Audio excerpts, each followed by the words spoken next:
5 True Ghost Stories with Creepy Carnage.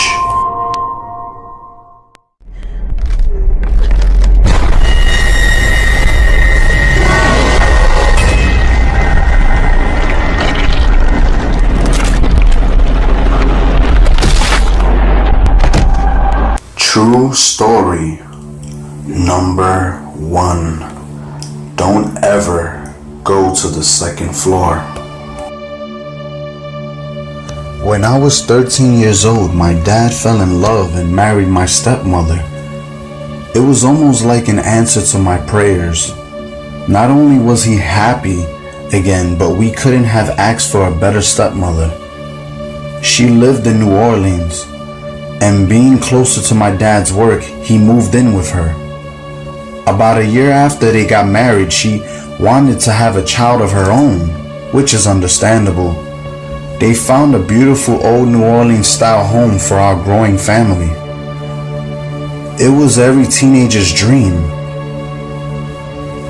The entire upstairs was basically for me, my sister, and my brother. The upstairs had 3 bedrooms, a bathroom, and a living room. We had our own space and loved it. Shortly after moving in, it became our nightmare. We only stayed at my dad's every other weekend, so it took us a while to realize something wasn't right with this house. It all started off as a very negative feeling whenever we would go upstairs. As soon as we'd reached the top of the staircase, the hairs on our necks stood up and we had a feeling of being watched. The feeling was so terrifying, it's almost impossible to describe. We would have friends come stay the weekend on a regular basis and they refused to go upstairs alone. I actually had a friend wet herself at night because she was too afraid to get up and go to the bathroom by herself. My little sister always slept in my bed because she was too scared to sleep by herself. One night I had trouble falling asleep. After laying in a bed a few hours, I could feel my sister moving in the bed. When I turned to look at her, she was sitting straight up, staring at the wall. When I said her name, she wouldn't respond. It was like she was in a trance. Although it only lasted a few minutes, it felt like hours. When she laid back down, it was like in slow motion. And as soon as her head hit the pillow, I heard banging from inside my closet. It started as if someone was trying to get out but couldn't. When I asked about it the next day, she didn't remember anything. I was so terrified from that experience, I moved my dresser in front of my closet door. I guess it would make me feel better knowing nothing could get out. Just a few weeks after that incident, my sister was sitting at my vanity doing her makeup. I had 2 doors in my bedroom, one leading to the living room and one leading to the hall. The door leading to the hall also led to our attic. You could see the attic door from my room. As she was doing her makeup, she was telling me how scared she was to be in the house. She hated being upstairs and told me she thought it was haunted. Being older and a protective sister that I was, I told her she had nothing to worry about and there is no such thing as ghosts. As soon as I said that, the doorknob on the attic door started shaking and the door flew open. I don't think we've ever ran that fast in our entire lives. My brother had an experience in my room. He lived with my dad full time, and one weekend while we were at our mom's, he heard my sound machine in my bedroom. He walked in my room to turn it off, but it was unplugged and had no batteries in it. He said he left the house and when he came back later, it had turned off on its own. After all of these scary incidents, we started sleeping downstairs on the couch bed, all together. We never had a scary feeling downstairs, but early in the mornings as the sun was rising, we would wake up to what sounded like someone running up and down the stairs hall. It happened on a regular basis now, but we could never come up with an explanation for the noise. A lot happened in that house, but these were the most terrifying experiences, and I would never forget them. My dad and stepmom always denied having a scary experience in that house. I guess they wanted us to feel comfortable and didn't want us to be more afraid, knowing that they were having experiences too. When they moved, they finally admitted that they thought the house was haunted. They had a few experiences, but nothing like we had. The activity seemed to happen upstairs, and they rarely went up there. They did tell us after they moved that the previous owners were an older couple and they both died in that house. Nothing traumatic. They were elderly and sick, so it was just their time. Natural causes, my father said. They did have a special needs child that died at a young age in that house.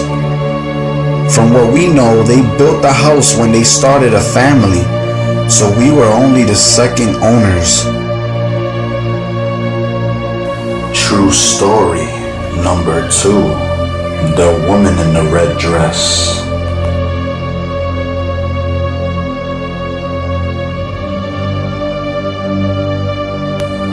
I can feel and sometimes see things that normal people don't feel or see since childhood. My grandmother said it's because of my lineage. My mother's side of the family had its roots from Sigajor, an island in the Philippines known for witchcraft and alternative healers and everything about paranormal and supernatural. My grandmother came from a long line of healers, or should I say witches. She is pretty in touch with creatures beyond us, and it seems like my brother and I got this trait from her. She tells us it's a gift that we should not be scared of because God is more powerful. But living and seeing things that no one else can see is hard. I almost thought I was going crazy. But let's stop about the end and keep going with this story. This story happened back in the 1990s when I was still around 5 or 6 years old. That time I was staying with my parents in a far-flung city in the south in my dad's ancestral house. Both my parents are engineers and they both work. So most of the time I was left alone with my dad's mom, my grandmother. The house is a relatively old house. It's a 2-story house with a long staircase. One time, Grandma had to do some laundry, so she left me alone on the 2nd floor. It's nothing but ordinary, since I'm actually the kind of kid who can stay in one place and just read for hours. It was late that afternoon, almost about 6 p.m. I was busy reading while a few feet away from the staircase from me. From my position, the staircase is in my line of vision. Suddenly, I felt like someone is watching me. I looked down the staircase and I saw this lady in the stairs just staring at me. She's wearing this long red dress. Her hair is short, almost pixie cut, although a little bit disheveled. I can't clearly see her face, but she seems smirking. At that time, I still haven't realized that I can see things, so I thought she was a friend of my parents, since my parents know a lot of people who often visit us. So I talked to her. I said, "Who are you looking for? Mama's still on her way home." She did not answer, so I shrugged and told her to come in so she can just rest. I then turned to my books again, maybe just for around 15 seconds or so. When I looked up, the lady's face is just an inch away from me. I don't know how or why, but the next thing I know, she was inches away from me with those bloodshot eyes. I got so scared that I dropped everything and got an asthma attack right then and there and passed out. The next thing I know, I'm in a hospital for an asthma attack. I asked Grandma about the lady, but she said there's no one aside from the two of us at home that day. I still don't know who that lady is, but until now I'm still scared of seeing her again. True story number 3. The Wandering Doll. I was born in 1977. 4 minutes later then, my identical twin sister was born as well. Growing up, we did everything together. When we were around 5 years old, Santa Claus left us each a doll under the Christmas tree. My sisters wore a red satin dress, and mine, well, I wore a satin blue dress. When you tilted them back, they cried and their eyes would close. Tilt them forward and the eyes would open. One Saturday, we were playing on Mama and Daddy's double bed. Mama always made the bed every single morning. You could bounce a quarter off of it. The comforter was tucked neatly under the pillows, and the end was tucked tight between the mattress and the footboard. To a couple of 5-year-olds, the double bed felt like a king size. He had plenty of room to color, draw, play with our dolls, etc. Mama was hanging out clothes that day, leaving us inside to play. We kept each other company and basically out of trouble. A couple of sheets of paper, a worn-out box of crayons, and my sister's doll made the day spectacular playing on the king-size bed. We were playing on top of the covers, and other than a few wrinkles from us crawling around on top, the bed was still pristine. We both had to use the bathroom. We always went together, so we walked out of the bathroom and down to the hall. We left behind the paper, the crayons, and her doll. We weren't gone 2 or 3 minutes at the most. We entered the bedroom at the same time, and my sister turned to me and asked this simple question: "What did you do with my doll?" I told her I hadn't done anything with her. We both looked on the bed. She wasn't there. We looked on the floor. She wasn't there. We climbed back on the bed that looked no different than when we left it, except for the doll being gone. While moving around, I found a lump at the foot of the bed. I slowly got off the bed, lifted the comforter, couldn't see the doll, pulled the fitted sheet from under the mattress, reached underneath and pulled the doll out. She was under the fitted sheet. I had to practically unmake the bed to get her out. We ran to the back door only to find Mama halfway down the clothesline, still hanging out clothes. As children, we accused each other of hiding the doll. I knew I didn't do it, and she knew she didn't do it, but in our minds we were the only ones that could have. It wasn't until we were half grown that we looked back at this encounter and realized that neither of us had hid the doll. This would be the start of a strange occurrences for the next 15 years that we lived in that house. Make you talk.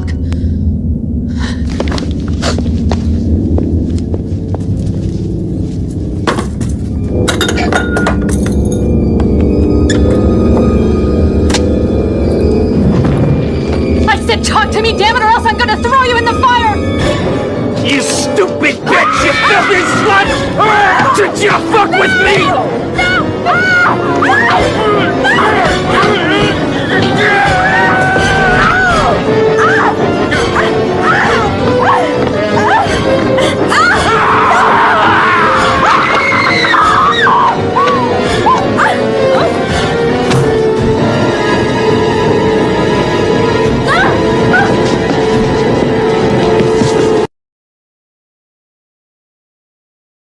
Story number 4.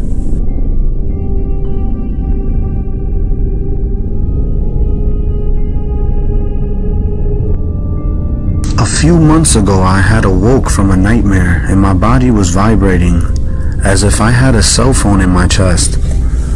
I was about 4 months pregnant and can't quite recall what the dream was except that a ghost or spirit was sticking its hand into my stomach to get my baby.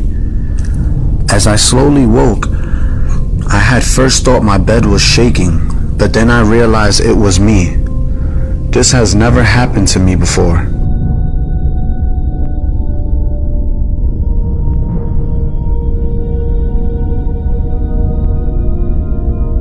Also, later that night, I ended up having another nightmare. I don't know why this happened and was wondering if anybody had any insight on this. My mom tells me it's just a weird pregnancy dream, but I don't think so. I have seen shadow people since I was 14 and experienced weird phenomena over the years, but never have experienced this before. It scared me so much that I sleep with the lights on until my husband gets home from his night shifts at work. I'm 31 years old and shouldn't be afraid of the dark, but I am, sadly. I did notice that some weird stuff had been going on in my house over a year span. Like one night my daughter had asked me a question. I didn't respond right away because I was applying lip balm and something whispered from the corner window. It was low and unintelligible. I looked at Maddie and said, "Why did you answer your own question?" And she said, "But I thought that was you whispering." And we both knew that something was weird because the voice came from the corner window behind the curtain. We were scared and grabbed each other. We live in the country and we are all by ourselves, so I know that it wasn't anyone playing a prank. Another time, a bowl with milk and cereal moved on its own across my kitchen table. A different night, my daughter came to me and told me a shadow person came from her closet and touched her while she was sleeping on her side. She was in sheer panic, and I believe her because I have seen them myself at a young age. Even while awake and doing the dishes, I don't know what is going on. These things only happened every once in a while.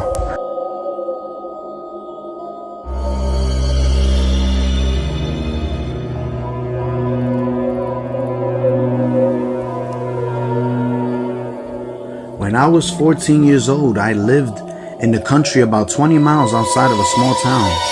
I loved it. One night I was in bed on the verge of sleep. You know, when you're about there and about to go to sleep but still somewhat awake. Anyway, I don't know what time it was exactly. All I know is it was late enough for my family to all be asleep. Well, I was almost asleep when out of nowhere I hear this man's voice say, "1." It was loud and deep. It didn't stop at 1 though. It started counting. I was startled, completely awake, and I was looking around to find the source of the counting. The layout of my room, I should point out. My bed was next to the wall by the window, and at the foot of my bed was my walk-in closet. At the far wall of my closet was my dresser. When I looked down my body and into the closet, I saw a small black shape sitting on my dresser with red eyes. I could clearly see the shape and arms and legs, which they were swinging back and forth like a child would do sitting on a chair too big for them. When I saw the thing, I froze in absolute terror. I couldn't move, couldn't even scream. Believe me, I've tried many times to. The third time, the thing reached the end of his counting. It put his hands on the edge of the dresser and pushed off and landed on the floor. I immediately prayed, the hardest I have ever prayed in my whole entire life, and was able to finally move and ran like there was no tomorrow. out of my room into my sister's. I climbed into her bed and cried my eyes out.